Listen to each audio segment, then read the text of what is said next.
Buenos días, mi nombre es Jorge Grajales. Con mi compañera Cleiby realizaremos la resonancia magnética de pelvis en hombres enfocado en próstata. En ese orden de ideas, iniciaremos con las indicaciones, ventajas, desventajas y contraindicaciones. En las indicaciones tenemos la infección de próstata, que se define como la presencia de una o varias acumulaciones purulentas en la próstata. Tenemos la próstata agrandada, el aumento de PSA, que es el antígeno prostático específico, que es una proteína producida por las células normales, así como por las células malignas de la glándula prostática.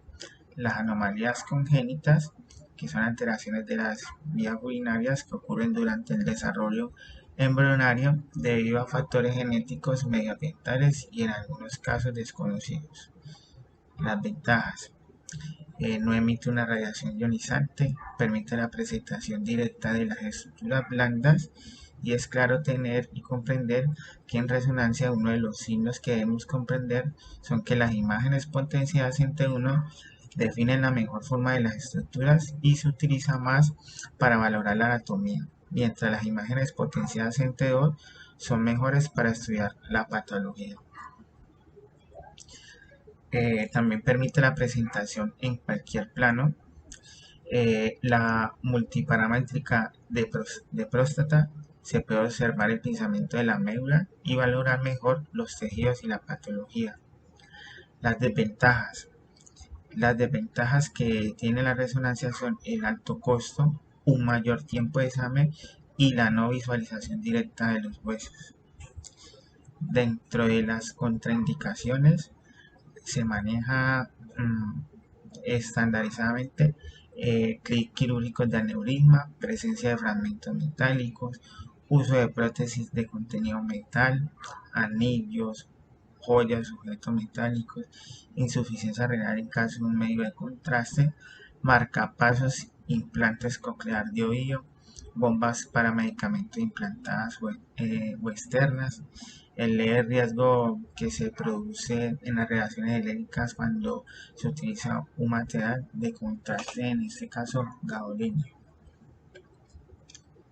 Antes de iniciar con los localizadores en los tres planos, daré una breve explicación de lo que encontramos en las imágenes de resonancia magnética. Entonces, secuencia potencial en T2, encontramos un esquema anatómico axial de una imagen potencial en T2, el cual encontraremos una zona periférica. Recordando que en T2 vamos a mirar las patologías, ¿no? Entonces, una zona periférica, que es la que representa el 65% del volumen de la próstata. También tenemos una zona transicional, una zona central, una zona anterior, que es donde se encuentran las fibras musculares, y en la zona central, esa área es próxima al tejido granular. Tenemos una cápsula periférica, tenemos zona y cápsula periférica, importante detallar ahorita esta zona periférica, esa cápsula periférica y el plexo neurovascular, ¿sí? Ahora, ya con la patología, hablábamos anteriormente de que en T2 miraremos las patologías y aquí vemos una hipertrofia benigna de próstata, la cual en T2, en axial y coronal, se aprecia primeramente un tejido, un aumento del lóbulo medio con áreas con estromas fibrosos, ¿sí? Aquí se ven detalladamente los estromas fibrosos y se ven hipointensos. Sí, aquí vamos a visualizar también unos adenomatoideos, pero estos sí están hiperintensos, ¿sí? Hiperintensos. Y también vamos a visualizar que este aumento del lóbulo hace que se encuentre comprimidas toda lo que es la zona central, ¿sí? Se empiezan a comprimir. Aquí lo vemos.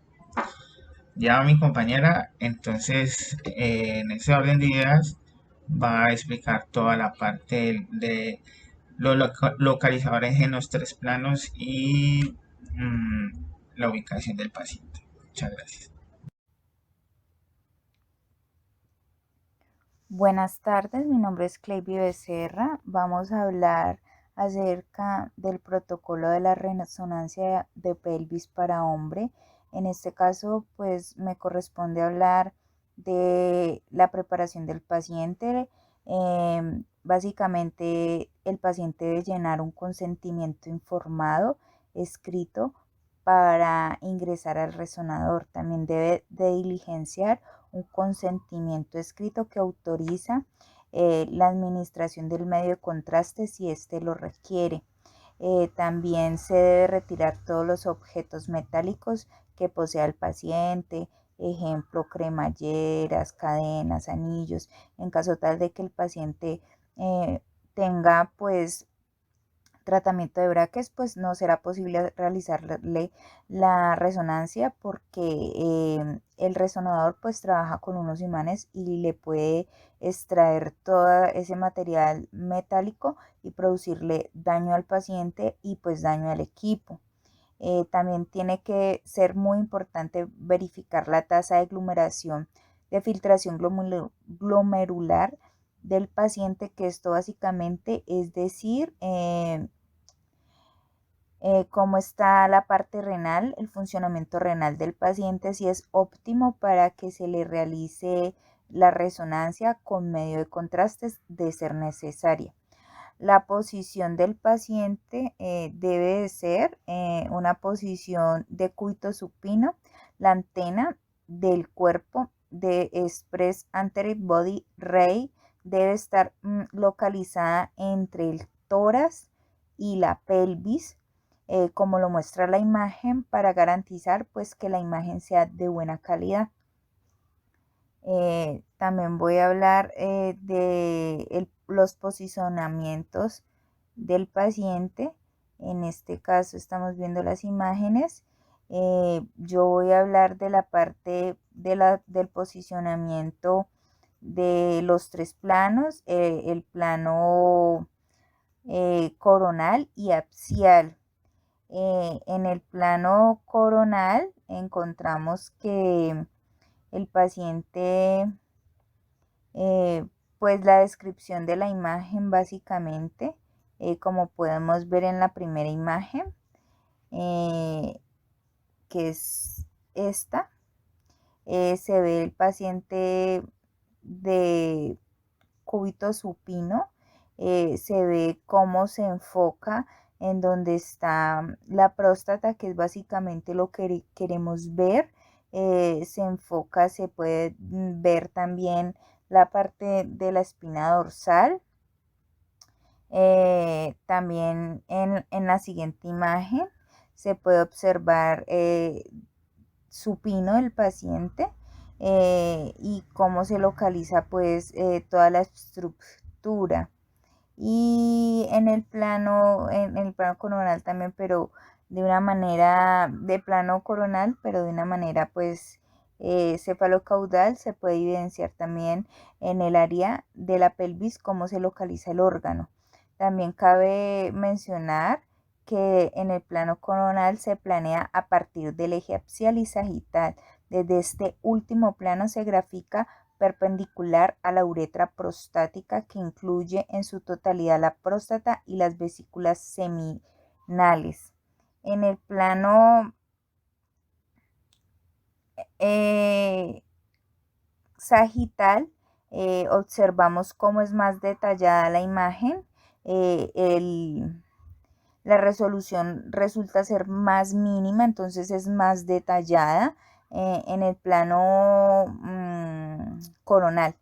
En el plano sagital, pues se ve también el paciente lateral, cómo se evidencia directamente el órgano, que es donde se evidencia el cuadro en el plano sagital, y en el plano axial, pues que es cefalocaudal, también la resolución de la imagen es más específica. Recordemos que en el plano sagital se planea a partir del eje coronal y axial. Desde este último plano se grafica paralelo a la línea de la fibrocartílago interpúbico y el canal anal, y se debe cubrir desde el acetábulo derecho hasta el acetábulo izquierdo. Entonces, para tener muy en cuenta estos datos. También vamos a hablar de las secuencias en T2. Básicamente son imágenes que, que nos dice en qué momento se toman, el tipo de secuencia. Por ejemplo, en T2 de próstata se toma en plano coronal, la secuencia TCE, que es la ponderación exponencial en el espacio K. Esto significa que es una imagen efectiva más ancha que la secuencia anterior.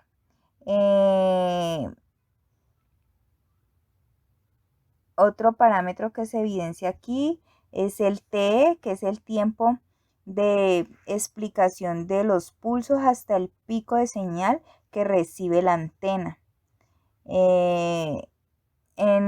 También se ve el TR, que es el tiempo que pasa entre un pulso de excitación y el siguiente.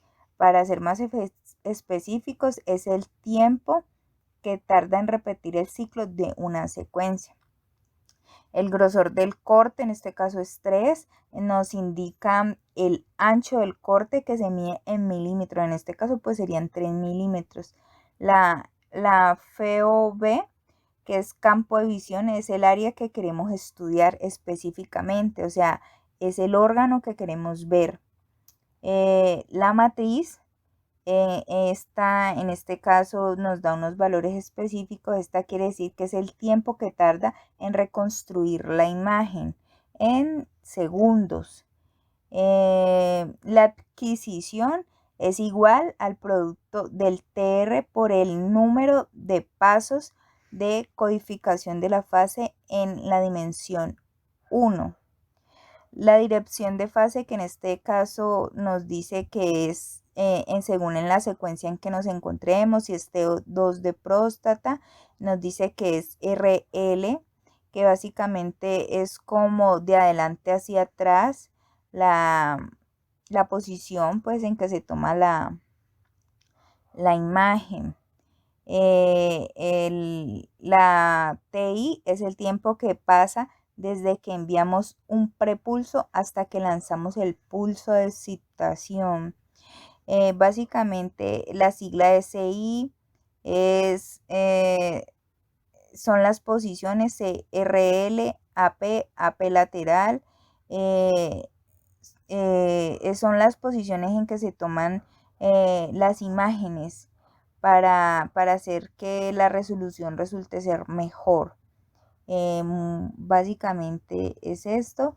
Muchísimas gracias por su atención.